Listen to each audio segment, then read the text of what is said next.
10 นิ้วตั้งขึ้นวางกิ้วไก่เก้าเกษา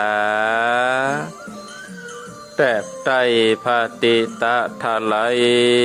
รัตนาพันแผ้วพระแก้วเจ้าตั้ง3 ประการด้วยความเคารพนอบนบปุจจาขอย่อมือ10 นิ้วไหว้สาปาลามีครูบาอาจารย์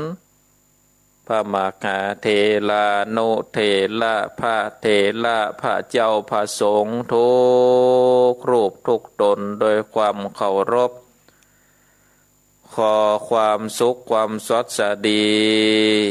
จงมีแก่ศรัทธาญาติโยมท่านสา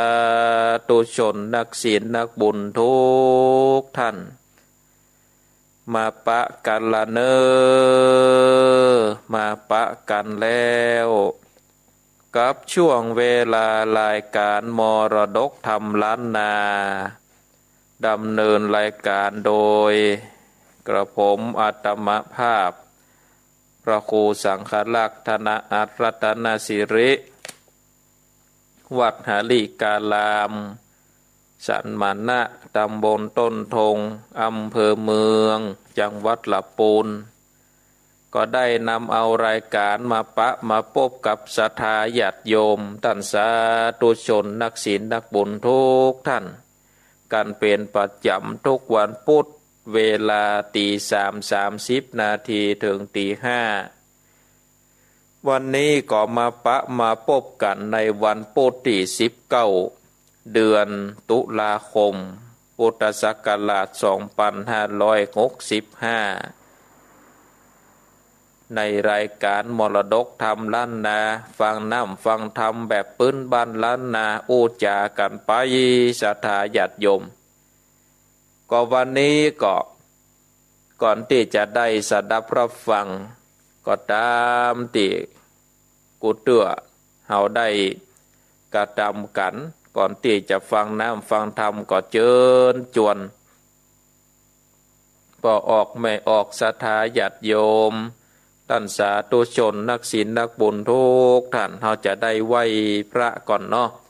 ได้ไหว้พระเพื่อเป็นการย้อมจิตย้อมใจก่อนเนาะศรัทธาญาติโยมเอาปนมมือกราบ1กราบ2กราบ3อิมินาสกาเลนะพุทธังปูเชมิอิมินาสกาเลนะธัมมังปูเชมิอิมินาสกาเลนะสังฆังปูเชมิอะระหังสัมมาสัมพุทโธภคะวาพุทธังภคะวันตังอภิวาเทมิกราบสวากขาโตภคะวะตาธัมโมธัมมังนัมมัสสามิกราบสุปฏิปันโนภะคะวะโตสาวกสังโฆสังฆังนะมามิกราบนะโมตัสสะภะคะวะโตอะระหะโตสัมมาสัมพุทธัสสะนะโมตัสสะภะคะวะโตอะระหะโตสัมมาสัมพุทธัสสะ นะโมตัสสะภะคะวะโตอะระหะโตสัมมาสัมพุทธัสสะ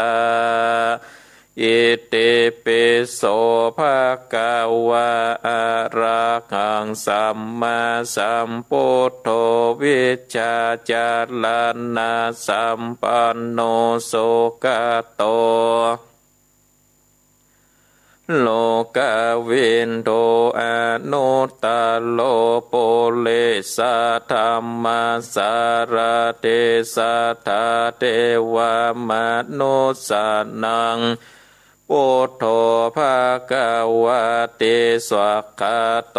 ภะคะวะตาธัมโมสันทิติงโกอากาลิโกเอหิปัสสิงโก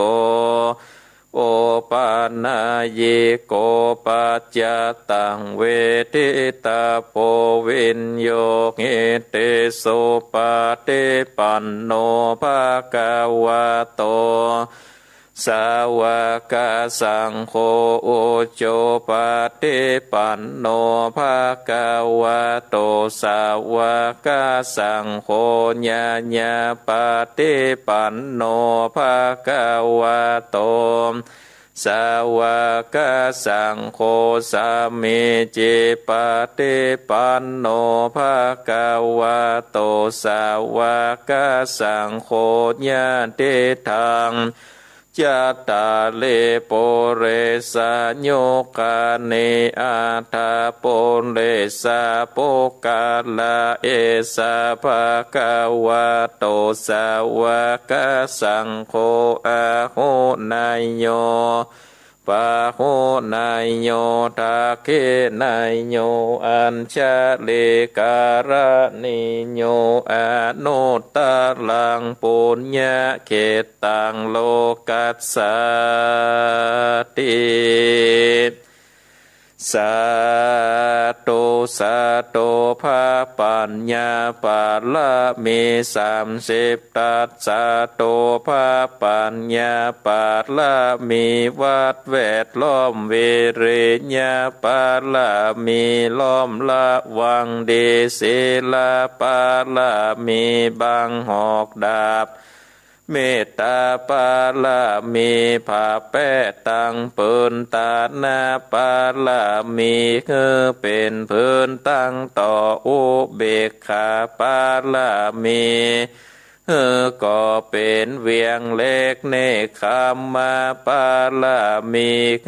ก็เป็นกำแพงเปกสัจจะปาละมี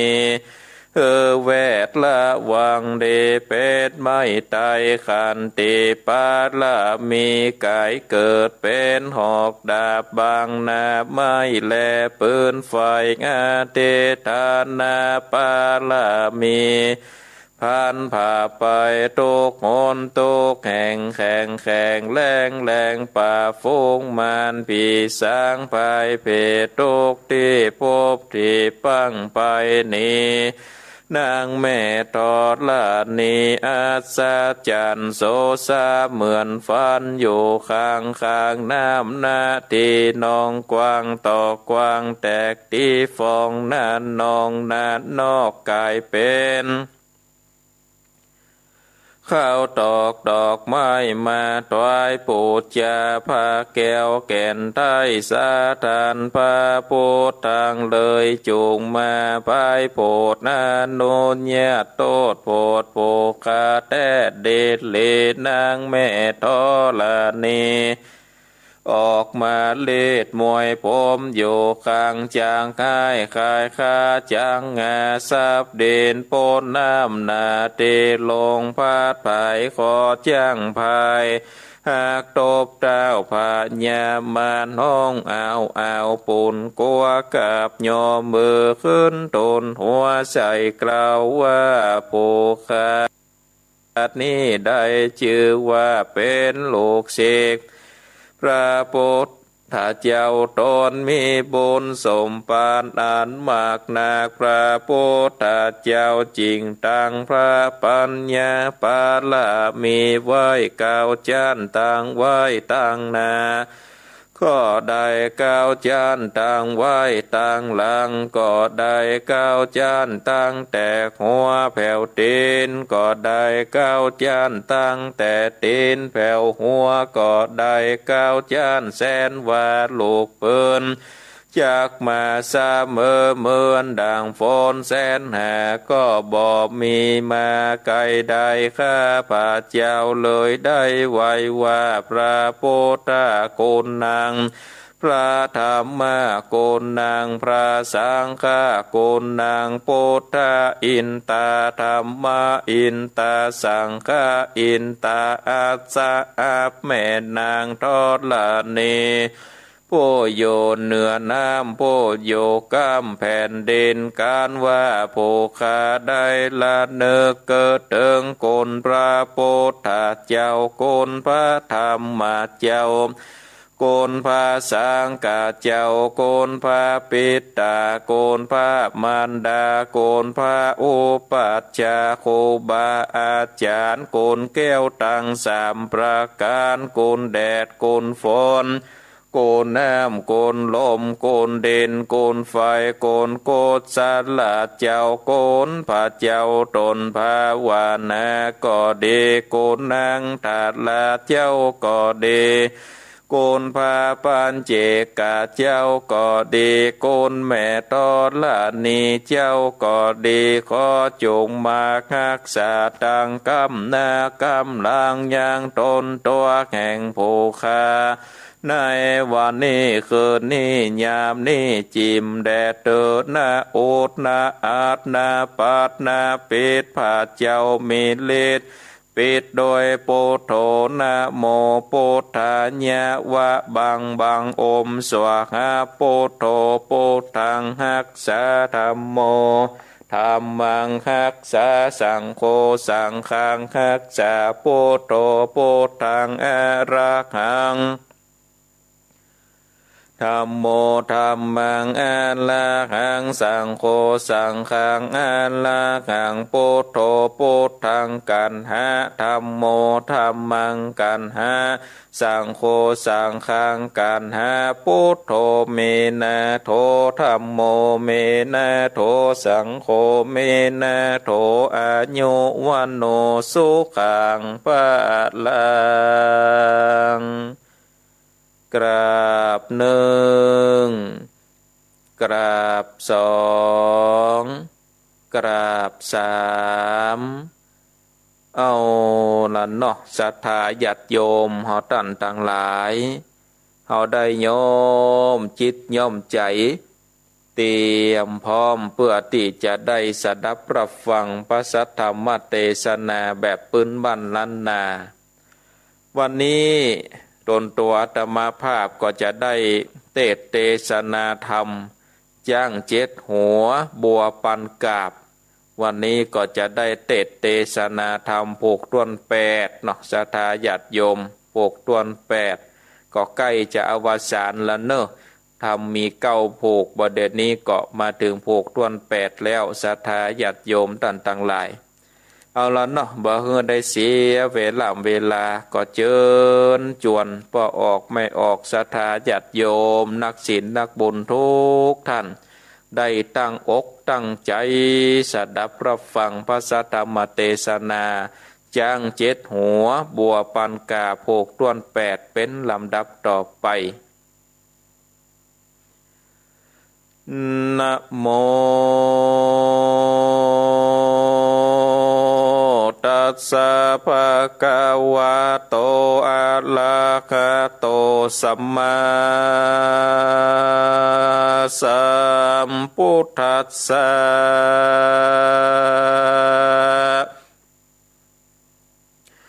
สัมเปเตปัลลัญโยธาปัลลัญญมานานากัลลังปันตวาเตสะตะโวดุลา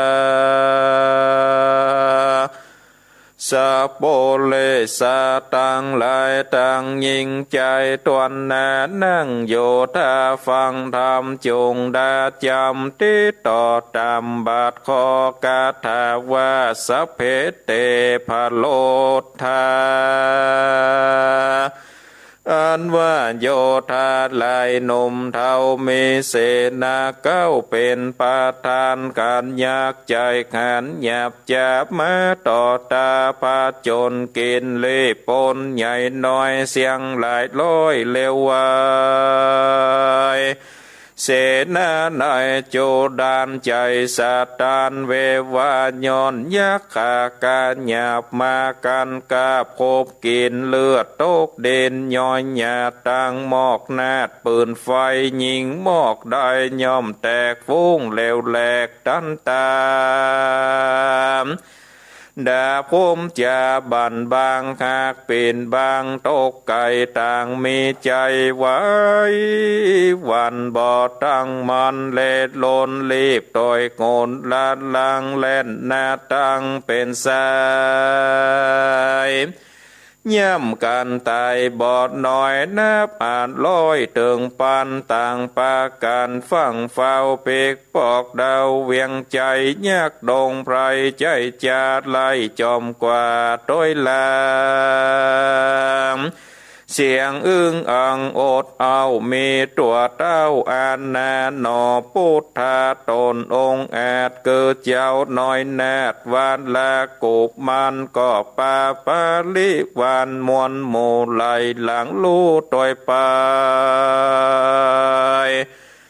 โยธาในหนุ่มเท้าแห่งเท้าเจ้าพรหมมาตัดลาจากันไกกาไปลอนเถิ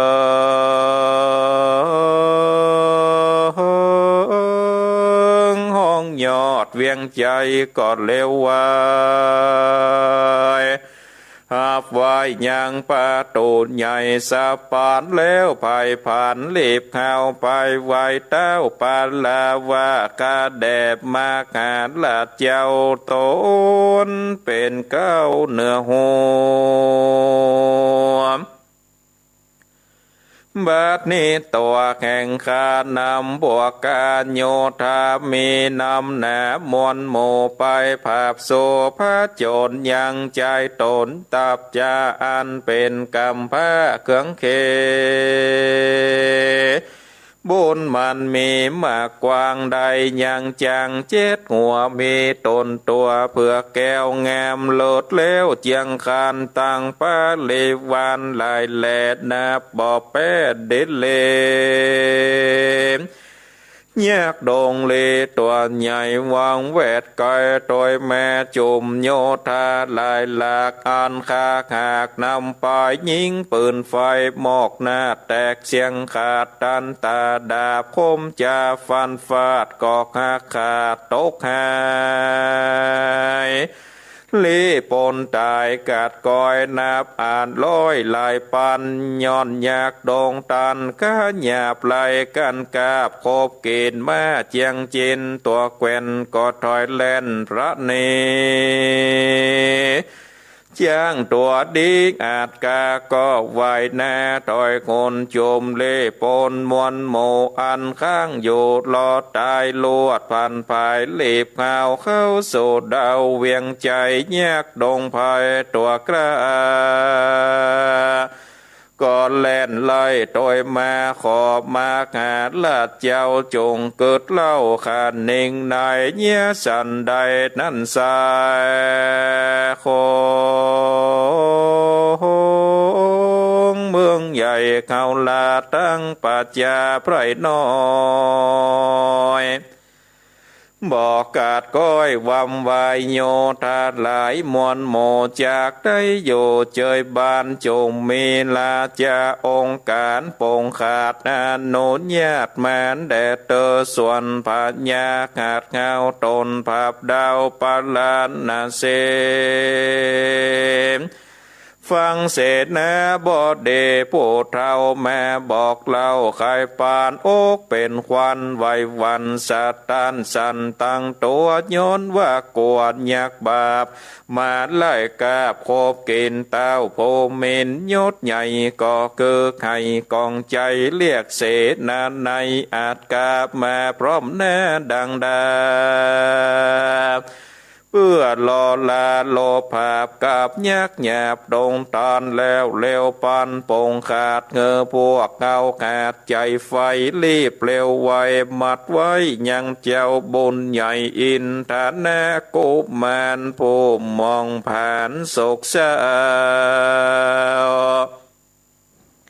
ให้แก่ปีเจ้าตั้งวันนำไปปันมัดไว้การเก็บลักใหญ่กลางสันนำพวกน้อยตามแวดขางยกดาบง้างดาบฟั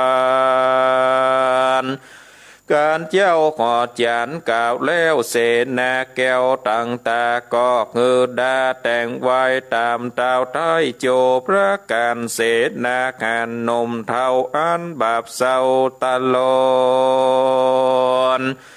รีบแล่นสาสนสานโศบมาพร้อมโยดเร็วไวหอกดาบใสใหญ่หยาดตั้งหมอกนาดเป็นสายส่วนลีปนไหลบอดน้อยใจบอดถอยงาทามกลัวยังกำบาปกามาตนจ้าหล่นหลังเสียงอึ่งอังเกิดกองดังควายกองแดนไก่เจ้าเวียงใจตัวดาวได้หูข่าวสัญญาต่างเววาไว้วันสัตตันสันจุคนโกลาโหนอันใหญ่เกิดเกินควายราจันตานีและนาสาเปยักขาส่วนยักตั้งหลายขาดเงาแม้หลอดดาวเวียงใจป้องเร็วไวเข้าไก่ยูกำแปงใหญ่เร็วปานพ้องเอาตีนยันโยยอกเอาโยกประตูออกตันตากำแปงแน่ทรงใหญ่ลมลงได้บัดเดียวยักดงเขียวมวนโมดแล่นเข้าสู่ไปนายเจ้าสายใจบุญกว้างก็ขี่จ้างโดยมาต่างนางกันยาสาวน้อยงามซอยลอย32 คนหาบของหมักดาตั้งผ่านเท่าดงดานตั้งจางสารแงกำ2 ตัวพร้อมโดยแม่จุมโยธาหาดเงาแกงตันเต้าปาดลาดนาสีหาดแยกดงรีมากรายยิงปืนใส่เนืองนั้นพอเป็นควันมามุงลมปัดฟุ้งเป็นสายอาหมอกลายน้อยใหญ่แตกเสียงไข้ตันตาแยกดงหนาบอดจ้าเข้ากาบว่าเร็วปานพองเข้าพันกำแข้งโยกขึ้นแกว่งกวาดกวายแล้วสัดไปนอกโตข้างขอกอันนามีแขนขาหักขาดชีวิตกราดวำวายคนตั้งหลายน้อยใหญ่แตกตื่นควายสะสนโกลาโหนเหยือกเงาเกิดควายดาวเวียงใจเสนาในลางพ้องอันกึดส่องตามทามและวางตามหอกดาบบอกเข้าภาพแต่งฟันส่วนคนอาธรรมกาดเงาโดยตามเต้าหอดใจย้อนมีใจมืดบอดบอกเกิดลอดอบายบอกกลัวตายหมบโมเข้าภาพโซภาโจรแยกดาบมนแล่นไล่จับยับได้ข้าคอกำแข้งยอดโยกเกินฟาดกับปืนดินดานโยตาหารน้อยใหญ่ตายกองควายน้ำนา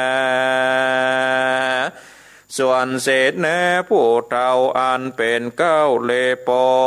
นหานเศษแน่โต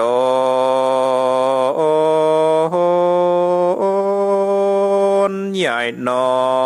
ยกากัดก้อยเลือดลาย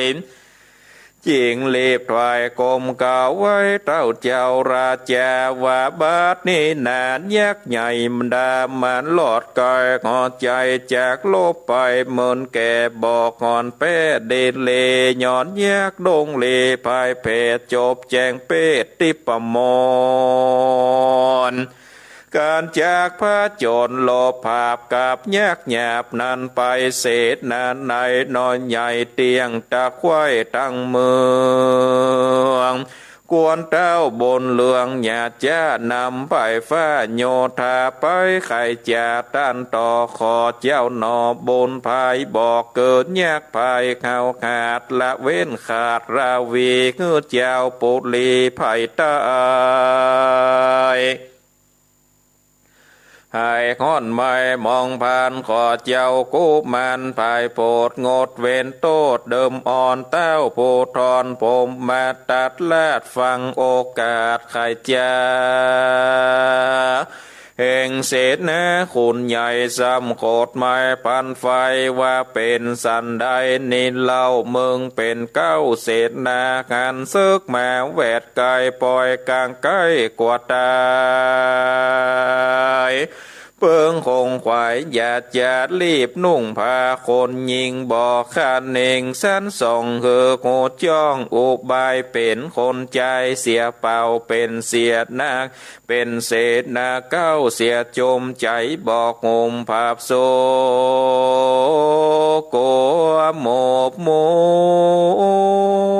มอนละนากวดยักขาถอยเจ้า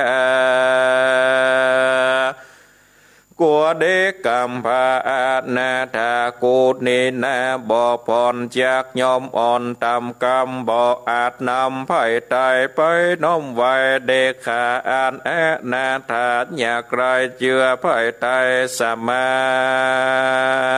นยากดงดานถอยจากจากอันกาปันใดกูจากไปภาพสุคือเขาโคลิเตเจ้าปุริผมมาตัดลาดโคดขนาดเหลือใจตือดาบสาลีกันใจรีบเงาลงจากดาวพังกาแลดนาโสราชาส่วนปัญญาผมมาตัดลาดใจเข้าขาดปันไฟขี่จ้างใจตัวกาออกก่อนแนบัดเดียวใส่จ้างเร็วไปลอดตีเจ้ายอดบนมีจ้างตัวดีอาจกาแห่งเจ้าฟ้าใจการการจ้างสันตัวพระเสดงามล้ำเลิศเจ็ดหัวลวดยินกัวตัวสันบ่อตังมันเล็ดโลนพัดเววนลืมเล่าแล้วคู่เข่านิ่มเศร้าแม่นกว้านเอาขอดใหญ่ซับลงใส่กลางหัวบ่ติงตัวไว้วันนิ่มอยู่งานสันเดชยากดงเรป่าเศร้าการเต้าเจ้าสันเดชมาก็วางแลลบภาพบอกขนาบพระโจร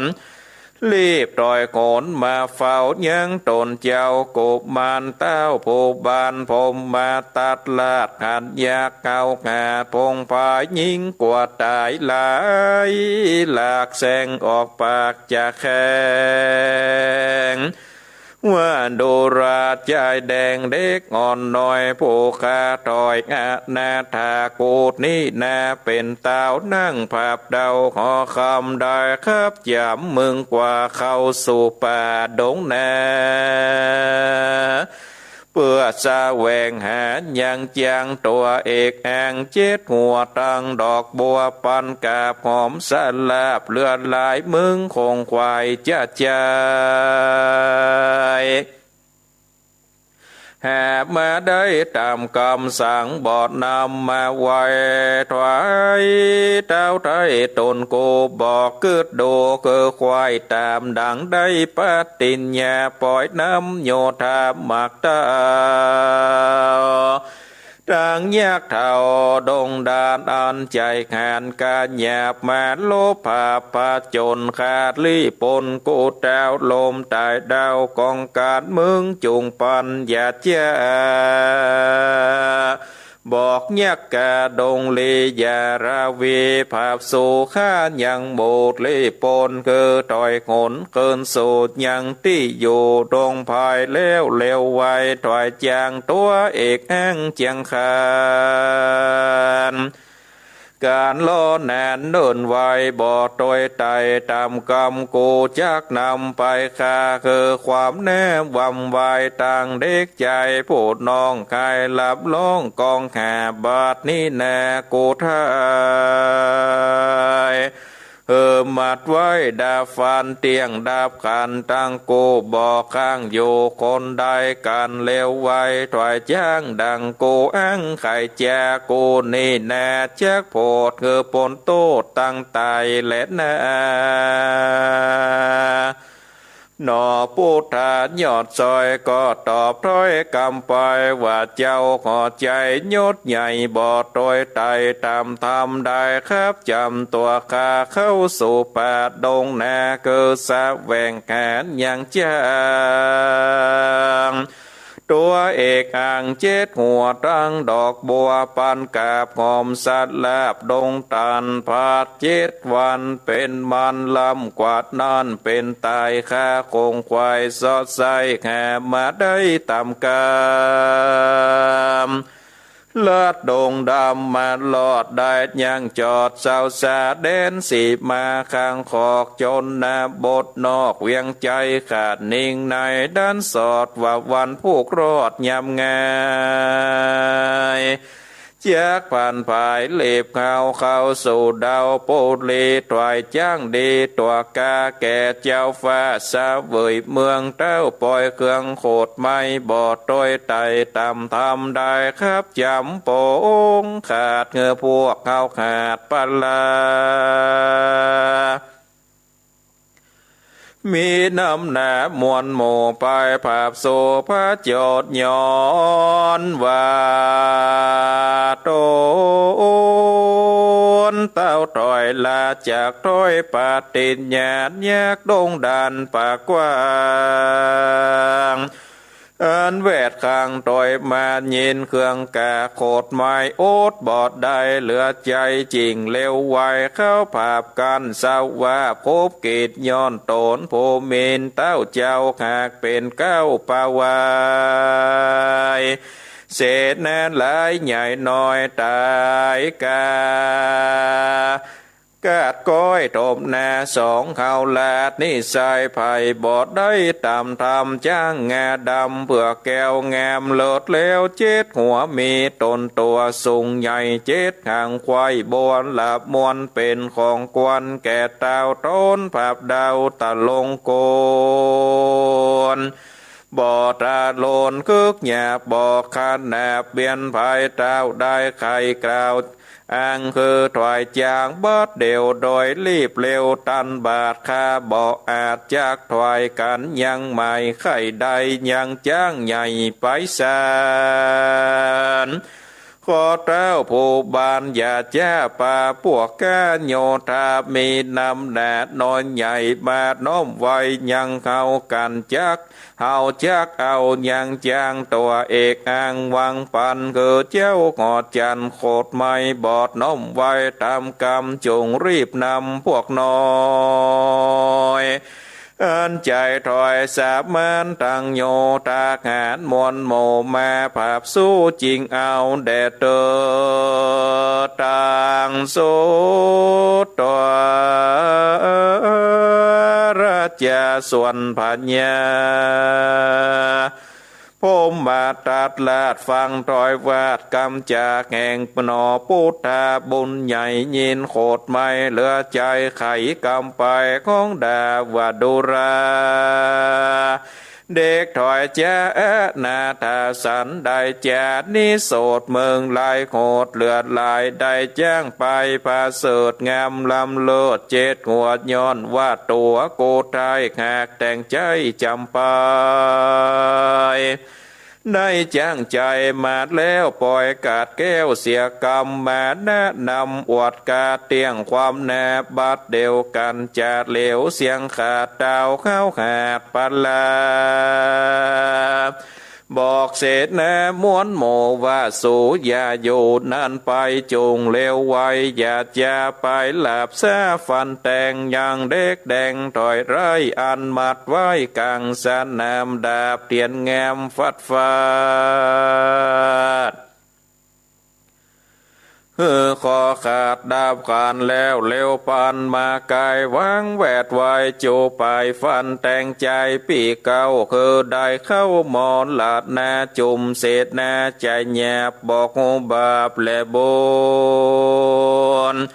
บอกโอ้โกนและโตดฟังเต้าโคดไข่ปันก็ปาการโหดเช้าแล่นฟังเฝ้าไปปันเปื่อไปฟันหลับสาดอย่างเจ้านอดลาอินตาหน้ากุมารยากใจแขนอาจกระ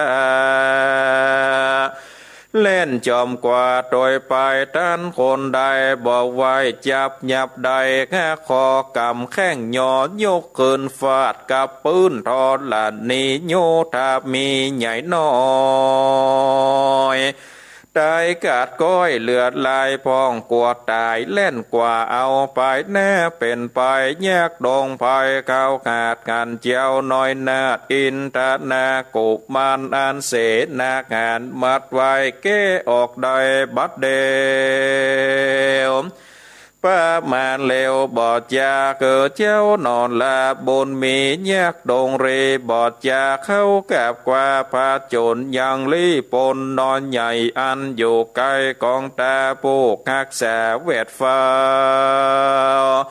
ยังเจ้าป่าลานนาเศษยากจ้างตัวดีอาจกาแข่งเจ้าฟ้าผู้ตอนกาดยากเขียวคอนสูงใหญ่เต้นมาใกล้เหลวปานลวดมีใจสะดงสะเตฟุ้งกว่าตายสันลาสายแกนกลางแล่นห่างตังเดไปย่ำเศษนาดในน้อยใหญ่ตายกองควายนัดน้ำส่วนเจ้าหอคำผมมาตัดลาดก่อกอยกาดไก่กาตกลงมาจากจางลวดหมวยมางดับขันวิญญาณผ่านไปเกิดในกำเนิดบายเป็นทุกหลายไม่เดือดบอกโง่เขือดขึ้นวันลีปนหันยังดาวต้นภาพดาวโปลีตายเป็นผีตอดหน้าพ้องเล่นกว่าสะสนยักตาม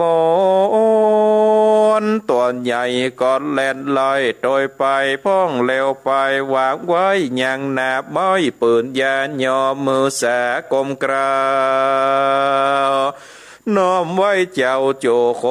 นแหลดแนโสอินทาแนกุมาโลส่วนอินทานากุมาน้องเนาส่วนพี่เจ้าสายตาหันเครื่องแกเอามาเล่นเข้าไปใกล้บัดเดียวเจ้าตาเขียวบนกวางกอดลงจากจ้างเลวปานรีบเข้าผันวันกอดยังน้องยอดใส่ใจตั้งจะไขต่อถอยมีบ่อน้อยลายประการนอโปติญาณหนุ่มเนาก็ถามน้องเจ้าใส่ใจว่าแยมปี้ไปเตือนท้องน้องโยกห้องโปเลยังสำลานดีคำเจ้าได้กินเข้าแหล่งง่ายเลือทุกหลายไม่เดือดบอกโอเกิดบางเบาตนคิงเหล่าน้องซอยก็ตอบถอยใครจะหวาดยามใส่ตาพี่เจ้าเข้าป่าเศร้าดงดานเจ้าผู้บานผมมาตัดลาดใจเข้าขาดการลีกอาจยามีบอดจาเกิดพวกกาใจไฟนำข้าไปขังไว้ในกองใหญ่ตืบตันจับบางวันนั่นแล้วเขาคือแต่เขาได้ปันยำง่ายเมื่อเจ้าบอกปันเจ้ายำแรงเขาจะแข่งกันหยาบคำแหลบตั้งวันว่าปี้มึงผ่านเตียวตองเขาเตือนตองดงดานหาจ้างสารเพื่อแก้วแงมโหลดแล้วเจ็ดหัวตังดอกบัวปันกาบหอมสัตว์ลาบอานากันว่าหาบอดได้ตังเต้าไทยปงปานโด วน7 วันขบควายแห่บอดได้ตามกรรมตู่จักนำไปขาคือความแนบวำวายมึงอย่าหมายเล่นเลนีไปอยู่ตีแดนใดปี้มึงไปสู่ป่าบ่อปอกแน่ขึ้นลางมึงอย่าหวังจากหลอดพ้นจากขอดตั้งตายพวกน้อยลายใจถอยไข่กล่าวถอยนาดน้องเครื่องกาคำเจ้าตกไม่เอาเหลือใจข้านิ่งในจะใจขอเทพปัทไทยตกติดสามกุลสองขาปอมแม่จอยปกแผ่บังงำคือองค์คำปีเจ้าดันป่าเสาดงเรสวัดสันดีก้อยกาดจากอุบาทภัยมารได้จ้างสารตัวใหญ่ดังเต้าทอยตกปานในเหลวปันปีกปอกไหวแน่ออกเกินมาคือ2 ลาปิดนองป้นจากห้องตั้งตายแย้มตนใจปีไทยได้จางใหญ่ไปสารป่าปาริวานหมากเต้าใบแน่เข้ามาเมืองคนนันเนืองสันดงสาเตฟูงเววาจุมโยธามวลหมู่แลนสาสูสานสนโกลาโคนเยือกแยวเกิดควายดาวราจันทานีเจ้าปุเรพ่อแม่ตัดลาดอ่านเข้าขาดปาดลาจริงคือเสนาพวกน้อยอ่านเจ้าถอยจังไลนำขาไปมัดไว้กับลักใหญ่กลางสนามพวกน้อยแหลมแวดกลางยบโยกดาบง้างดาฟันเจ้าหอจันสั่งไว้ว่าการเจ้าปีไทยบนเลืองเข้ามาเมืองต่อตาจริงฟันตัวคาบัดเดียวแยกรีบเร็วไปลอดพวกน้อยตอดตากหันก็ปาการสานดงสาเตฟงกว่าตายแล่นพันภายโจโพบอกข้างอยู่โดคนได้แยกเร็วไวบ่จากแค่ตัวการนำมาบัดนี้แล่นแน่ส่วนวรกุมารหนุ่มแนวหนอพระเจ้ายอดมนนีฟังว่าตีกล่าวถอยแข่งน้องซอยอินทัดนากูบมาดยิงมองผ่านไหลแหล่น้ำตาแผดลำไหลจริงจะไขลมเล่าบอกน้องเจ้าน้ำนา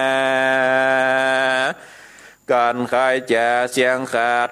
คือว่าน้องน่าใส่ใจขี่จ้างใจเป็นกูนั่งซ่อนอยู่จอมกันก็มีขันเล็ดนาสเปสิตนามัจจาส่วนเสนาอามาพระมนาจาตปโลกิตา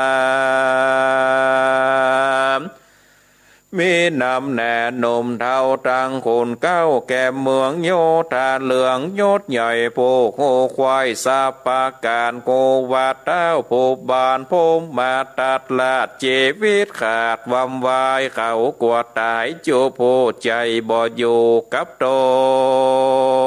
นต่างเล่หล่นเล็บเงาเกินสู่เดาของการเพิกษากันพร้อมแน่ว่าบาดเนเจ้าฝากเงาลาบมรณะก้อยกาด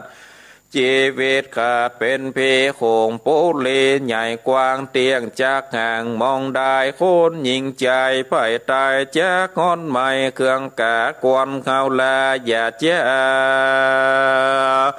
พร้อมต้วนหน้าจอมการรีบเร็วปานตกแต่งตามปิมแป้งโบราณไปตูนสารกลมเก่ายังตนเจ้าบนมีถวายปุรีตัวดาวคือเป็นเต้าสาเวยเมืองเจ้าบนเลืองนั่นแล้วเดิงเชื้อเผ่าวงใหญ่จะเกณฑ์ใจตามจะเป็นกรรมพาอานาตาบุญตันแหนมากกว้างบ่ออาจอ้างกฎหมายการบ่อถวายเมืองใหญ่จุ่มไปไตเจ้าเมือง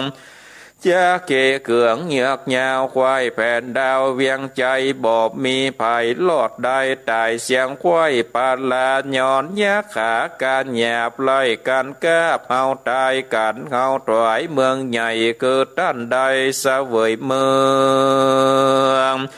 โยธาเลืองไผ่น้อยเตียงกาดก้อยตังผ่านได้สำลานข้ามเจ้าเป็นดังเก่าเดิมมากวนเก่าลาอย่าแจ้ไปพบนาเลวไวเสนาในหนุ่มเท้ามาดเก้าต่างตาต่างเปิกษาพร้อมหมู่ต่างพร่ำโคกันตันก็เร็วปานรีบข่าวดาเครื่องเต้าหาพระการตั้งลังการไล่สิ่งดอกไม้ยิ่งเตียนคำใส่ขันนำกอดนาไปเป็นตาเป็นสายการญาหลายอามาพระมานาจาตปานโลกิตาตั้งโยธาหลายแหลวังแวดแห่นำไปกันกาไก่ไปลอดถึงเจ้ายอดหนอโมนีปาโลกิตาจานปูนใหญ่โยกขันดอกไม้เตียนคำขึ้นวางตำต่างกราวแล้วท่านเราใครจะว่าข้าแดดเจ้าบุญแนนยศใหญ่เรตใจสามารถมีสมปานมากกวางไผ่บอกอังเตรียมตานมาบานนาเนเจ้าหอดจันยศแยวต้นผับดาวปาลาก็มอนลาดนากาภาคย้อนวิบากต่อจนต่างเลยปนบอดน้อยก็กาดก้อยว่ำวายลมเต้าตายหลายหลากย้อนเต้าหากกับจำเจ้าขืนกำบอดได้อาจญาใส่เต็งหัวบาดนี้ตัวผู้ขาบมาพร้อมแน่จอมกันขอเจ้าจอมจานภายโพดยาเกี้ยวโคดโมโตขอเอ็นโดผู้ขาอันบ่ายแน่มาโจพ่อเอ็นดูไผ่ตายพร้อมนาควายยิงใจคือได้ขายตกงอนได้สุกย้อนสมปานขอเจ้าเจียงคานบุญใหญ่เป็นเต้าไทยเสวยเมืองลุ่งเลืองไปนาคือภายฟ้าเย็นใจดังโปสัตไหลข่มกวางนกอยู่สร้างหลวงลอยขอเจ้าบุญภายน้อยนาดอย่าตัดขาดเสียกามขอข้าบขันคำดอกไม้เป็นเต้าไทยหอดใจไพ่ไตจูดดาวได้จืดเหี่ยวยินดีกันไขวัดตีเมียนแล้วปัดโลกิตาแก้วต่างตา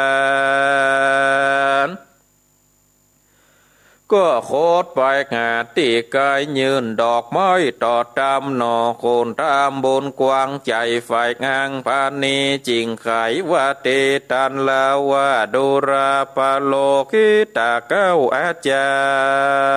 รย์เสนาหารอามาตปานจาลาดยิงใจเขาบอกหมายแมนลบภาพเกณฑ์ขนาบเตเมืองเขาบอกเครื่องไม่โคดไม้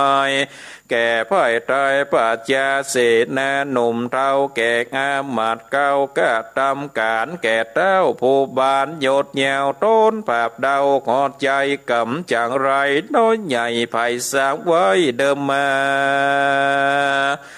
จากนี้แล้วละภาคปนวิบากเลือมีกามบอดีตามยอบยอมสะยองตอบด้วยตานจูผู้ขานแจ้งที่บอกมีตีสังกาบัดนี้แน่สู่เจ้ามาตานเล่ากำดีขอถวายปุลีเมืองใหญ่คือเขาได้เป็นพญาเอาบอดและขาดยังโอกาสตนสารกันจากการเมียนแล้วเจ้าหนอกแก้วบนนำกอกหาบขันคำดอกไม้จากปาโลกิตาใหญ่อาจารย์ เสนางานมเราอามาดเก้าคนในตังไพ่ไตมวลหมู่ได้ปราบหูเล็งหันต่างปาการจื่นยาวโคห้องเศร้าเนืองนั้นก็มีวัดนั้นแหลดนาเนทิตังกิเยสังวันนาวิเศษจากองเขตวัดและกุมารจางเจ็ดหัวบัวปันกาโผกตวนแปดอาจารย์แขวดเป็นไม้ปางตนใจหนุ่มเนาจักเป็นเจ้าหอดใจจักเป็นสันได้ไปแน่โอดใจเธอดาฟังผูกนี้ยังไปแจ้งก้อยฟังแท่งไปลุนแดดเตอก็บังกลมสมเลสเดเอาละศรัทธาญาติโยมตันสาธุชนนักศีลนักบุญทุกท่านการได้เทศนาธรรมการได้ฟังพระธรรมเทศนาจ้างเจ็ดหัวบัวปันกาผูกตวนแปดแบบปืนบันล้านนาก็ปริปุณนังโจบลงไปเป็นที่เรียบร้อยศรัทธาญาติโยมท่านทั้งหลายก่อนแนวเหมือนกันเนาะศรัทธาญาติโยมทำจ้างเจ็ดหัวบัวปันกาบเอาแนวเหมือนกันเนี่ยใจเวลาเมินพอสมควรเนาะเสียงป้อแหบศรัทธาญาติโยมต่างๆหลายเสียงป้อแหบเ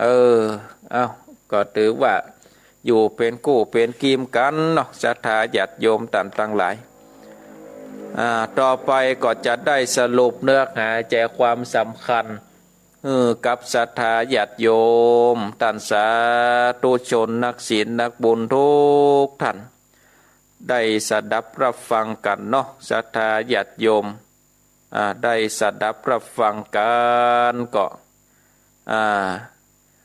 อันว่าทำจ้างเจ็ดหัวบัวปันกาผูกต้นแปดนี่เพื่อนก็ได้กล่าวถึงว่า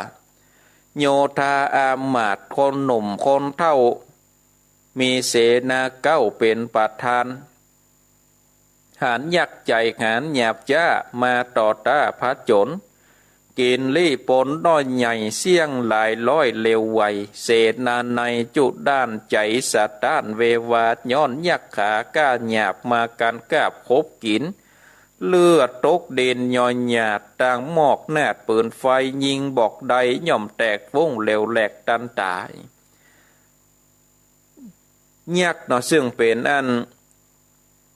ลูกน้องของเจ้าอินทนากุมารเนี่ยกันว่าเสนาอามาตย์เข้าไปลบไปภาพเนี่ยศรัทธาญาติโยมยักษ์ตั้งหลายก็มาคบมากราบมากินเนาะมาคบมากันมากราบมากินกันว่ากินแล้วนี่ศรัทธาญาติโยมก่อนไหลไปเลือดนี่ก่อนไหลตกแผ่นดินบอกว่าจะเป็นอันสีนาดปืนไฟยิงบอกใดก็แตกใจตัวเก่าศรัทธาญาติโยมดาบเทียนใดก็บ้างไปก็ต่างมีใจติกลัวตายมีความไหวหวั่นบ่ตั้งมั่นก็เลยหนีศรัทธาญาติโยมต่างๆหลายหนีเข้าไปในบ้านในเมืองยักษ์ทั้งหลายก็ปากันล่นไล่ไปตอยหลังไปเสียงอึงอังอดเอามีตัวเต้าอานานอพุทธาองค์อาจคือเจ้าน้อยนาถวรกุมารเจ้าวรกุมารเนี่ยก็จะหันศรัทธาญาติโยมยักษ์ทั้งหลายก็ปากันไล่โดยไปก็ปาปาลิวานไหลเข้าไปหรอกโดยไปไหลไปโดยไปเข้าไปพญาพมตัดราชานี่กันว่าไปถึงห้องเวียงใจแล้วศรัทธาญาติโยมประตูบ้านประตูเมืองนี่อันเป็นประตูใหญ่ก็ครับปิดไว้เรียบร้อยแล้วนี่เสนาอามาตย์ประชาราษฎร์ทั้งหลายที่ไปฮบกับเจ้าวรกุมารนี่ก็เข้าไปไหว้สาพญาพมตัดราชาว่าโอ้ไหว้สาป่อพญาเป็นเจ้าข้าทั้งหลายนี่นะนำโยธานี่บอกว่าจะเป็นหล่ออ่อนเป็นคนเท่าไปสู้ฮบกับเจ้าวรกุมารนี่ โอ้เจ้าวลากุมารนี่ได้ขี่จ้าง7 หัวมีตนตัวเพื่อแก้วงามโหลดแล้วเจียงคานปาปริวานไหลแหลนับบ่อแป้เดหลีปริวานของเจ้าวลากุมารนี่บัจเจธรรมดาเนอะป่อพญาเหยนี่เนาะบัธรรมดาจะใดมันเป็นยักษ์นาบเดนีนะนี่เนาะโอ้อันกะที่ข้าต่างหลายเนี่ยออกไปโดนยักษ์กำแข่งฝัดบอลยักษ์ปันบุบบางพ่องกอดตายโดยหมอกหนาดปืนไฟตายไปเป็นร้อยเป็นพันนะป่อพญากันว่าเฮาบัดถอยนี่นะโอ้เฮานี่ก็จะตายหมดเนอะประเดี๋ยวนี้นะจะบ่เหลือสักคนนะป่อพญาเข้าใจกืดแผนเห็นหรอเข้าใจวางแผนว่าใจเนี่ยจะได้ปัญญาโปมัดตัดเนี่ยก็โอ้ฟังเสนาอามาตย์แล้วในใจก็มีความไหววันน่ะเนาะก็ย้อนกวดยักษ์นี่มาไล่กันกาบคบกินเต้าภูมินยศใหญ่ก็คือไงกองใจเรียกเสนาในอาจกล้ามาพร้อมหน้าดังดาเพื่อรอแลลบภาพกับยักษ์หยาบดงตันตีกองศรัทธาญาติโยมตีกองสันนันบ้านสันนันเมืองมาห้องประชุมว่าสู่เขานี่มีแผนการจะเนี่ยจะได้เอามาเสนอกันว่ามาประชุมกันแล้วนี่ศรัทธาญาติโยมต่างหลายพวกอันเจ้าเสนาอามาตย์หลายก็บอกว่าเฮานี่นะสมควรที่จะเอาเจ้าอินทนากุมารซึ่งเป็นน้องเนี่ยเอาไปมัดกับลักใหญ่กลางสนามแล้วก็บอกว่าการว่าเจ้าวัลากุมารเนี่ยได้เดินทางมากันว่ามันบ่ยอมเฮาก็สมควรที่จะฆ่าเฮาสมควรที่จะฆ่าน้องมันมันตายเหี้ยแลกกับคนกรรมกะนี่ลงเต้าพมตัดราจาก็หันดีหันงามก็เลยได้เอาเจ้าอินทนากุมารเนี่ยลงไปสู่กลางสนามเอาไปมัดกับลักประหารเนาะพร้อมที่จะฆ่าแล้วเจ้าวลากุมารกับเสนาพญายักษ์ทั้งหลายไปถึงเมืองปาราณสีเข้าบ่ได้ศรัทธาญาติโยมยักษ์ในมีกำลังเนาะมีกำลังนักก็เลยยู้กำแพงใหญ่เร็วปันพ่องเอาตีนยันยู้ออกยกประตูออกตันตากำแพงนาสูงใหญ่ล้มลงได้บัดเดี๋ยวยักษ์ดงเขียวมนหมู่แล่นเข้าสู่ไปในเจ้าใส่ใจบุญกว้างก็ขี่จ้างโดยมาตังนางกัญญาสาวน้อยงามซ้อย132ไปถึงบ้านถึงเมืองปาราณสีแล้วศรัทธาญาติโยมพญายักษ์มีกำลังหนักเนาะบางพ่องก็เอาตีนยู้กำแพงยู้หยอกกำแพงล้มเป็นแถบศรัทธาญาติโยมก็เลยเดินปาเสนาอามาตย์เดินทับเข้าไปในบ้านในเมืองเรียบร้อยแล้วก็เขาก็หลายก็เข้าไปในบ้านในเมืองแล้วพญาพมตัดปาราณสีก็หันยักษ์เข้ามาแล้วก็ยิงปืนใส่ว่าในธรรมเพิ่นว่าตั้นเต้าปาราณสีหันยักษ์ดงลีมาใกล้ยิงปืนใส่เนืองนั้นพอเป็นควันมามุ่งลมปัดฟุ้งเป็นสายอาหมอกไหลน้อยใหญ่แตกเสียงไข่ตันตายิงปืนไฟใส่อย่างใดก็ตึงบาดเนี่ยศรัทธาญาติโยมมันตึงบ่ออกหรอกลั่นซับไกลกับปืนแตกลั่นซับไกลกับปืนแตกศรัทธาญาติโยมมันลูกปืนบ่ออกเบ้ามาซ้ำปีกคืนมาลำกล้องปืนแตกเลยยักษ์โดงหนาบอดแย่เข้ากับกว่าเร็วปันพ่องกำพันพ่องเข้าพันกำแข้งยกขึ้นแกว่งกวัดไกวแล้วสัดไปนอกตกข้างขอกอานามีแขนขาหักขาดชีวิตกาดวำวายยักษ์ต่างหลายก็เข้าไปไปยุบเอาแข่งเอาขายุบเอาตัวก็กำขึ้นกวัดขึ้นแกว่งบางป่องก็เอาบุบกำฝาดเอาแข่งหักขาขาดตายไปศรัทธาญาติโยมเขาทั้งหลายก็แตกตื่นไขว่โกลาหล เสนาในติอยู่ตามเกิดตามธรรมก็ปนว่าอันเจ้าปรณสีใจมาก็สวะวางหอกวางดาบบอกเข้าผาบแต่งฟันส่วนคนใดที่มันบ่มีใจเป็นธรรมตายศรัทธาญาติโยมต่างต่างหลายคนต่างหลายก็โดนยับโดนยับไปยักตามโมนแล่นไล่จับยับได้คักคอกำแข้งยอยกขึ้นฟาดกับปืนดินดานฟาดบบเนาะเอาตายเป็นยังศรัทธาญาติโยมเจ้าพระอันพระมัตตัดราชาเนี่ยโอ้เหงือปีเหงือปังเนาะเสนาอามาตย์ตายไปเป็นเกิ้งวะโอ้ใจสั่นอยู่ข้างละสั่นอยู่ข้างพับเลยมโหใจเงี้ยจะได้แต่ก็แปลงใจดีสู้เสือศรัทธาญาติโยมต่างหลายเจ้าวัลกุมารเนี่ยก็เลยบอกว่าโอ้เฮานี่เจ้าอันพมัตตัดราชาเนี่ยก็บอกว่าเจ้ากุมารเฮ้ยเจ้านี่นะเจ้านี่ยุดการเข็นฆ่าเหตุก็ยังบ่ทำตามกติกาบอกว่า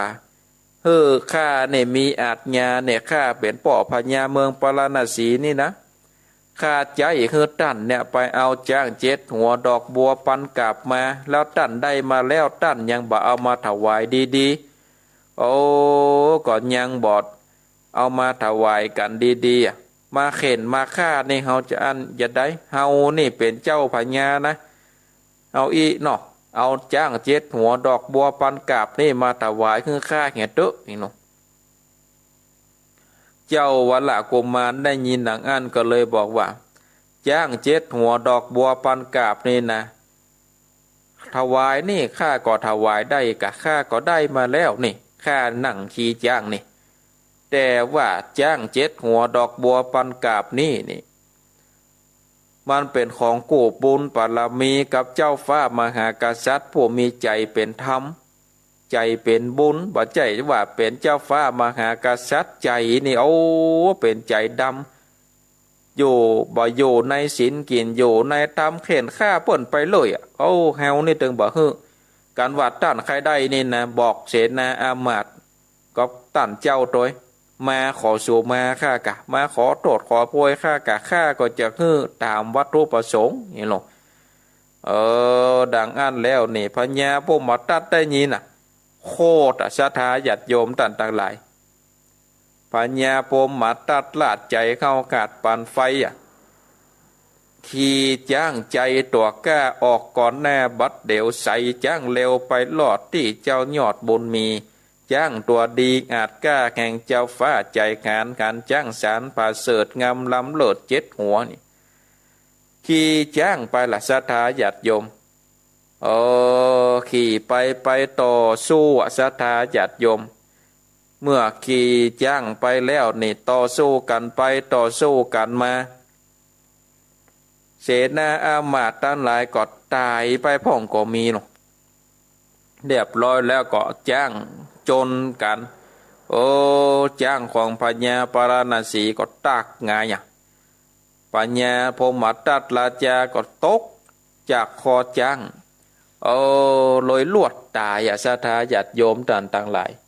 เมื่อพญาพมตัดนี่ได้เสี่ยงชีวิตไปแล้วโยธาอามาตย์ทั้งหลายขันว่าป่อพญาตายบางพ่องก็แล่นหนีไปบางพ่องตีกลัวตายก็เลยได้วางหอกวางดาบเนาะมาอันป่นห้องว่ามาใส่ยบเนาะมาใส่ยบมาขอไว้ชีวิตเนาะแล้วก็มาเป็นลูกน้องป้องปายกับพญาพมกับเจ้าวัลกุมารเจ้าวัลกุมารก็เอาชนะแล้วเนาะก็เลยได้เข้าไปในบ้านในเมืองก็ไปปะใส่น้องศรัทธาเจ้าอินทนากุมารเจ้าอินทนากุมารเนี่ยก็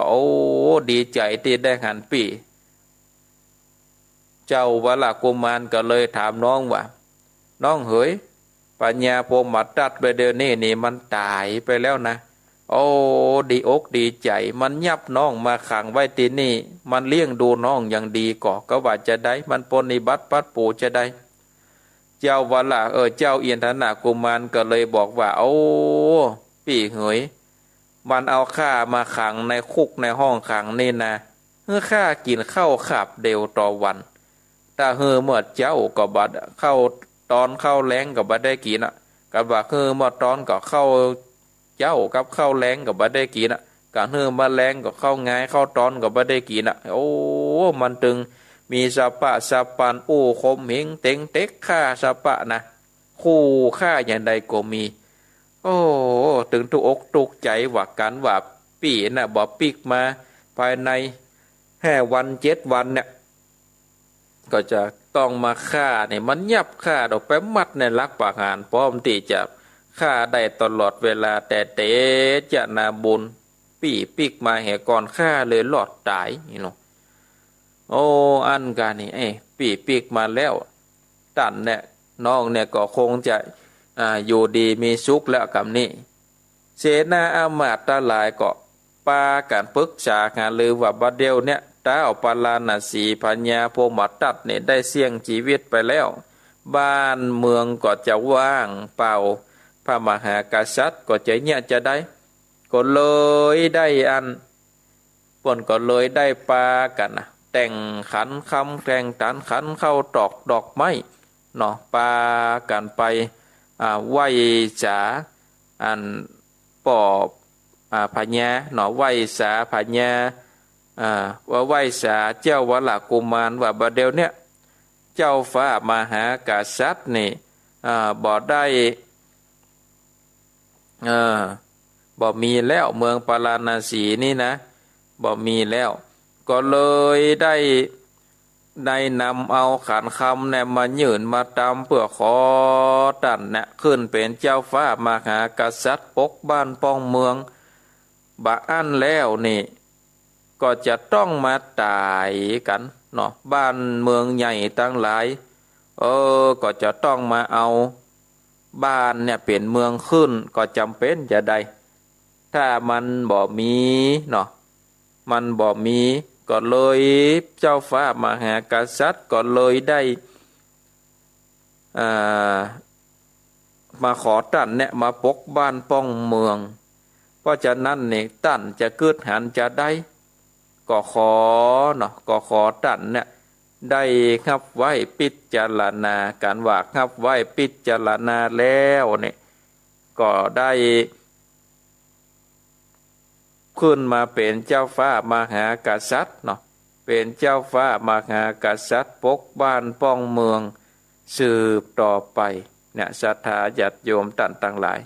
อันนี้ก็เป็นธรรมผูกต้วน8เนาะเป็นธรรมผูกต้วน8ก็เทศนากับศรัทธาญาติโยมท่านสาธุชนนักศีลนักบุญทุกท่านได้สดับรับฟังกันศรัทธาญาติโยมต่อไปก็มาเหลวพอเวลา4:37 นาทีเนาะ37 นาทีต่อไปก็จะได้เปิดสายเนาะศรัทธาญาติโยมจะได้เปิดสาย0865878177 0865878177อยู่ที่ไหนตั้งใดก็โทรมาได้เนอะศรัทธาญาติโยมตอนนี้เปิดสายแล้วโทรมาโทรมาจ๋าโทรมาแจ้งผลการรับฟังเนอะศรัทธาญาติโยมรับใจแรกรับใจแรกเจริญปอนไหว้สาครับท่านพระครูปอนนานประเสริฐปอนนานประเสริฐวันไหนนะเจ้าหน้าที่ที่ตาโอ้เสกทุกมันเข้มข้นละน้อยยังแก่แล้วส่วนไปยึดว่าผมเป็นบุญนะครับน่าถูกบุญมันไหนจะติดย่างนะครับเนาะนั่นนักกะมันเป็นบุญเป็นกุศลได้ปกครองเนาะบุญเนี่ยมันคุ้มของได้นักนะครับเนาะแม่จะได้จะทำให้ครับมันจะได้มันจะติดจะแปรบุญครับนั่นนักกะเนาะบาปตึงบ่แปรบุญ สาธุโมทนาเนอปอนนันเนอมีตัวอันที่เข้ากำลังใจท่านผู้ได้ขอบคุณดีๆทุกท่านอย่าดีลงไปเป็นการเข้าอันนี้มันยับในหัวคนไทยต่อไปค่ะสาธุเอาหับสายต่อไปเจริญปอน กราบไหว้สาครับสวัสดีปอน้อยบุญปันนึกว่ามีบุญวาสนาได้ฟังเลยนะเอาให้ไปเป็นสองติดตัวกันเนาะ กองหาเรื่องความแล้วจบแล้วก็จ้างเข้าหัวบัวปันกราบนี่นะอ๋อจบกะใจเย็นเย็นใจเย็นเย็นต้องสั่งหนาวแล้วดื้อไม่เอาหรออากาศแต่ถ้าว่างได้ขึ้นไปแอวเนาะวันที่6รีนิมนต์ก็ได้รู้วันที่6โอ้มันจัดการหลายอย่างถึงกฐินก็ทนด้วยนะนี่นะ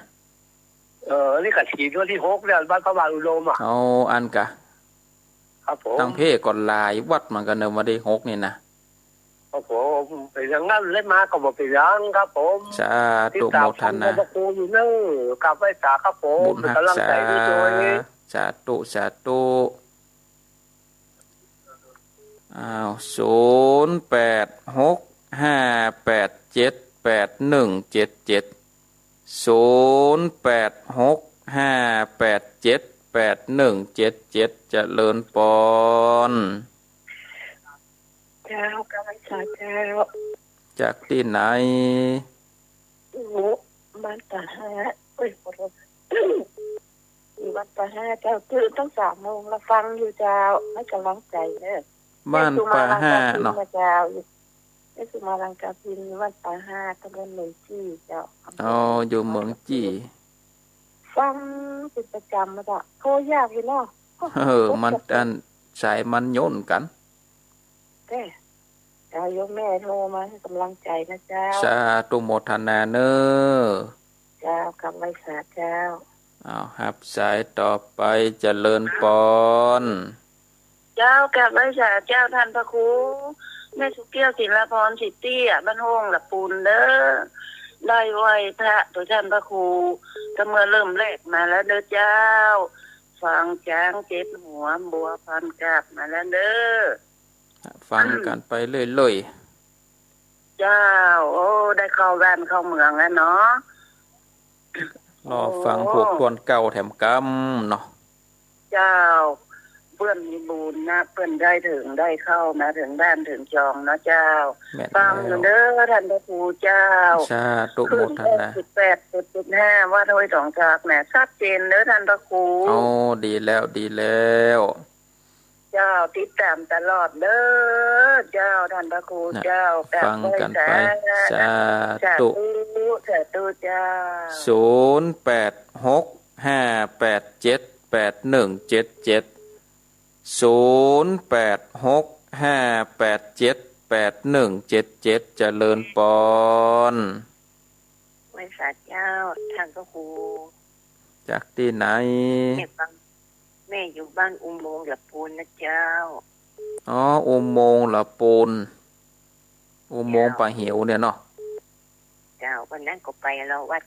เราบนทาเอานักอะคนหนักคนหลายเนาะคนหนักการกฐินตะเปิ้ลอยู่หรอเอาสาธุสาธุเจ้าสาธุนะเจ้าบุญรักษานะแม่เนอเจ้าเอาหับสายต่อไปเจริญปอนเจ้าไอ้ซาเจ้าแม่น้อยกัดนับเจ้าแม่น้อยแม่น้อยฟัง3.50ฮงโง่เนี่ยเจ้าชัดเจนดีเจ้าชัดเจนดีเนาะเจ้าเนาะขัดไปมุนเนาะ2 ติด2ปุดก็ได้ปะกันพยายามหน่อยเนอะนานจบนะแอมผูกเดียวก็จบแล้วเจ้าไปสาเจ้าสาธุปุดก่อนนั่นก็ปุดก้อนนั่นติดการเนาะติดการจำเป็นแล้วก็ปุดที่แล้วนี่จับใจเพื่อนถ่ายทอดกฐินนะวัดเหล่ามนทาก็เลยบ่ได้ออกจากกรรม2ปุดที่ห่างหายกันไปก็แฮมผูกเดียวเนาะแฮมผูกเดียวผูกต้นเก่าก็ ก็ได้จบแล้วสาธาเอาฮับสายครับสายเจะเลิญปน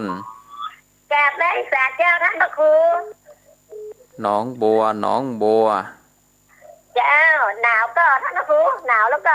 ก็หมอกเย็นๆน่ะเนาะจะว่าหนาวแต่ว่าก็บ่หนาวมันก็ใช้ประกาศหนาวแล้วนะเจ้าหนาวแล้วเนาะเจ้าตั้งแต่เจ้าแล้วเนอะตั้งแต่เริ่มแรกแล้วไม่พลาดเลยท่านพระครูแต่เจ้าดีแล้วดีแล้วพูดที่แล้วท่านพระครูไม่ได้มาเนาะพูดแล้วเปิ่นไทยทอดอันอย่างก็เปิ่นไทยทอดวัดเหล่ามนทาพูดแล้วนะเจ้าสาธุโมทนาชัดเจนดีเนอะวันนี้นะชัดเจนดีฟังกันไปเรื่อยๆเนอะเจ้าติดตามตลอดเจ้าสาธุโมทนาไหว้สาเจ้าสาธุ0865878177 0865878177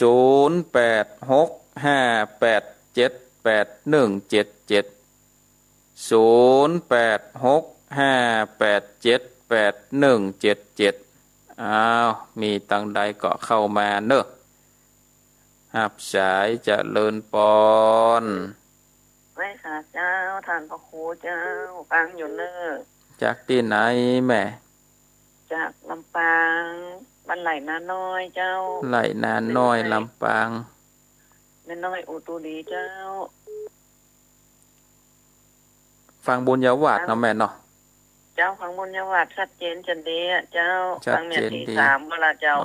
ตื่นเจ้ามากันนี่เนาะ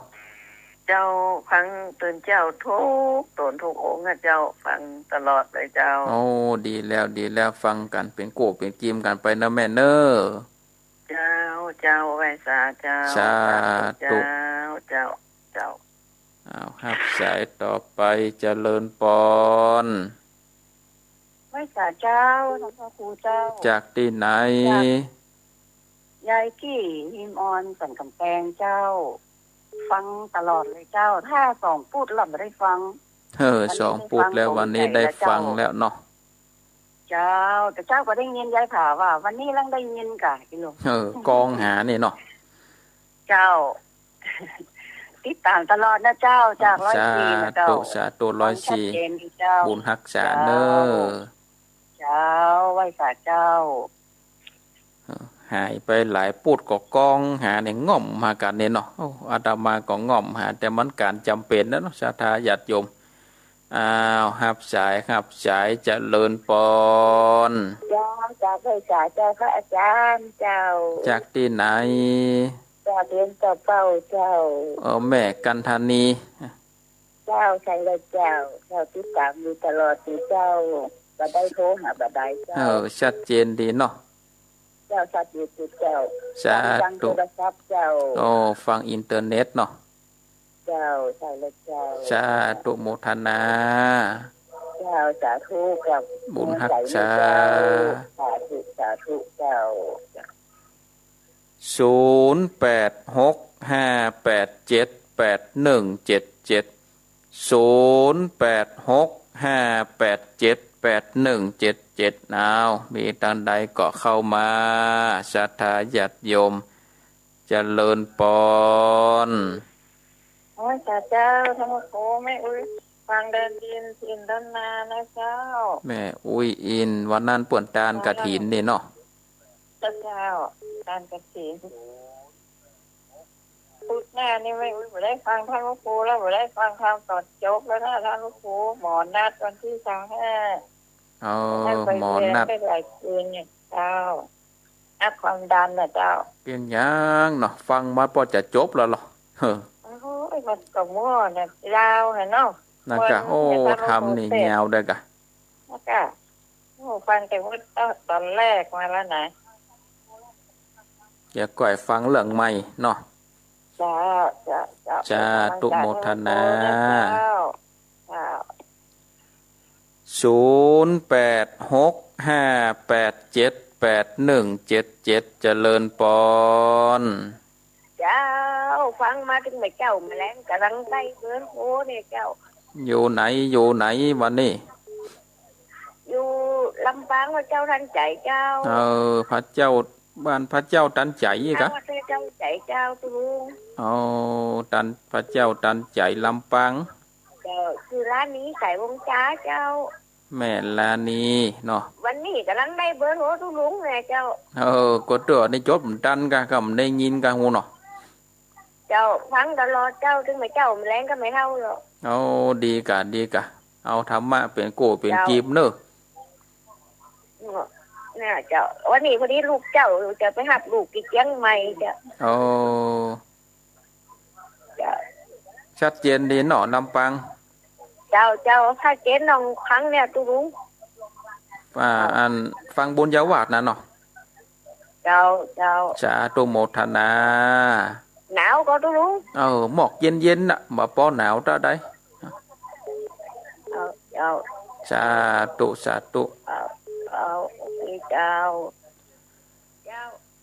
ชัดเจนนี้เจ้าหับสายต่อไปเจริญปอนสาธุเจ้าจากที่ไหนเจ้าทำมาหาเจ้าจากที่ไหนแม่จากห้างชัดเจ้าอย่างอ้อยไตเจ้าห้างชัดวันนี้ลำปางหนาแน่นนะวันนี้นะแม่สุตาแกนเนียงเจ้าแม่ฟังถึงว่าวันนี้แม่กันละหักตื่นนู้แม่ได้ฟังให้น้อยเดียวดันฟังให้หน่อยเจ้า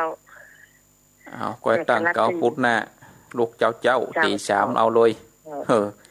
กำลังใจให้จุดพันมหาเนอสาธุโมทนาแข็งแรงเนอสาธุ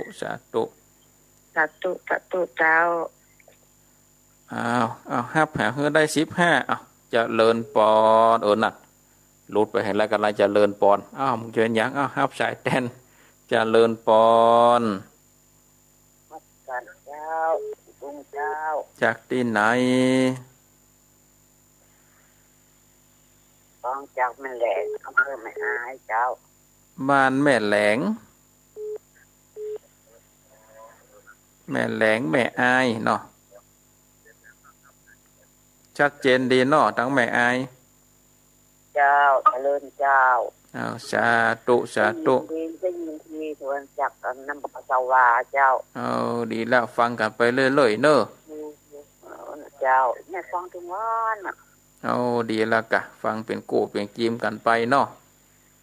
เจ้าสาธุแม่ฟังทุกวันหน่อยนะน่าจะมีบุญอยู่นะมีบุญน้ำท่วมหมดแล้วน้ำมันหนักขนาดก็จะท่วมจุกเนี่ยแล้วหัวเบิ่งเลยปลอดภัยไว้เหี้ยสาธุขนาดนะกะบุญไหนสวดมนต์ไหว้พระปู่เจ้าคุณได้แต่ตัวลุงเขาดีแล้วสาธุโมทนาเนอสาธุนะเจ้าสาธุขออนุญาตยกหูก่อนเนอศรัทธาญาติโยมขออนุญาตยกหูก่อนเอา15 สายได้15 สายละศรัทธาญาติโยมตั้งหลายได้15 สายก็สาธุอนุโมทนาต่อไปก็สรุปสายเนาะสรุปสายคือกับศรัทธาญาติโยมที่ได้โทรมาแจ้งผลการรับฟังโทรมาโทรมาจ๋าก็สายแรกจากป่อหนานประเสริฐอำเภอนาน้อยจังหวัดน่านนี่ก็ฟังอยู่เป็นประจำป่อหนานประเสริฐนี่นะนี่ก็ฟังอยู่เป็นประจำก็ชัดเจนดีสายที่2จากป่อน้อยบุญปันอำเภอฝางเนาะอันนี้ก็ตึงเป็นเจ้าประจำฟังป่อน้อยบุญปันนี่นะแล้วก็ส่งอันกระท้อนมาฮือที่วัดก็สาธุอนุโมทนาสายที่3จากบ้านปาก5ตำบลเมืองจี้อำเภอเมืองละปูนบ่ไกลกันตะได้เนาะแยกปาก5ประดังแยกปาก5จะเข้าอำเภอแม่ทาเนี่ยนะสายที่4จากแม่สุกแก้วสีเตี้ยศิลาพรอำเภอบ้านโฮงนี่ก็ฟังเป็นประจำสายที่6จากอุโมงค์ละปูนอุโมงค์ปะเหวนะศรัทธาญาติโยมก็ชัดเจนดีสายที่6จากแม่น้อยกัดนัดสายที่7จากโยมแม่หนองบัวชัยปากการสายที่8จาก อ่านบ้านให้นาน้อยจังหวัดลำปางสายที่เก้าจากยายกี้ยายกี้หิมออนได้โทรมากองหาว่าได้ออกสองปุดว่าปุดนี้ก็ลังมีบุญได้ฟังกันในกองหาปุดนี้ว่างบ่ไปตันไทยก็เลยได้มาเต็ดกับศรัทธาญาติโยมสายที่10จากแม่ชีกันธนีวปปเวียงป่าเป้านะสายที่11จากแม่อุ้ยอินอำเภอเสมิงนี่แม่อุ้ยก็ฟังเนี่ย80ปลายแล้วนะอุ้ยอินเนี่ยนะโอ้กดโทรศัพท์แม่นขนาดไหนได้ตีตลอดสายที่2จากโยมแม่จากจังหวัดลำปางเนาะข้างวัดพระเจ้าตันใจเนาะสายที่13จากข้างชัดแม่ยังลืมไปละหาตะเกียจากข้างชัดลำปางแม่สุตาเนาะแม่สุตาจากข้างชัดลำปางสายที่14จากแม่แหลงแม่อายได้14สายอาตมาเขียนเลขผิดข้าม14ไปก่อนเขียนละ11 12 13แล้วก็15หลงไปละนี่มันดันเท่าเลยในปหลงละลืม14ไปเขียน15ไปกันละได้14สายก็เดียนอกศรัทธาญาติโยมได้14สายก็ดีแล้วก็สาธุอนุโมทนากับศรัทธาญาติโยมที่ได้เข้ามารับชมรับฟังในการถ่ายทอดทางระบบอินเทอร์เน็ตโดยเนกศรัทธาญาติโยมที่บ่ได้ตักได้ตายทางระบบอินเทอร์เน็ตก็ต้องสุมาอาภัยเพราะตาบ่ใครหันทีตัวหนังสือมันน้อยมันโทรศัพท์มันอยู่ไกลตาไปหน่อยก็สาธุอนุโมทนาเอาล่ะเนาะศรัทธาญาติโยมวันนี้ก็จะขอนำเอารายการมรดกธรรมพื้นบ้านล้านนาได้ลาจากศรัทธาญาติโยมท่านสาธุชนพุทธบริษัทตั้งหลายไว้เพียงเต้าอีก่อนเนาะวันพุธหน้าก่อยมาพบกันมาฟังธรรมจ้าง7หัวบัวปันกะผูกต้นเก้าผูกอวสานเนาะวันนี้ก็ขอนำเอารายการได้ลาจากศรัทธาญาติโยมท่านสาธุชนพุทธบริษัทไปก่อนขอความสุขความสดสดีจงมีแก่ศรัทธาญาติโยมทุกท่านทุกคนเคาะทางเหนืออย่าได้มาใกล้ข้อทางใต้อย่าได้มาปกข้อทางวันตกอย่าได้มาปอกข้อทางวันออกอย่าได้มาปกห่มเก้าเกษาปรารถนาสิ่งใดก็ขอคือสมดังความมุ่งมั่นปรารถนาเหมือนกันทุกท่านทุกคนอายุวันโนสุขังพลัง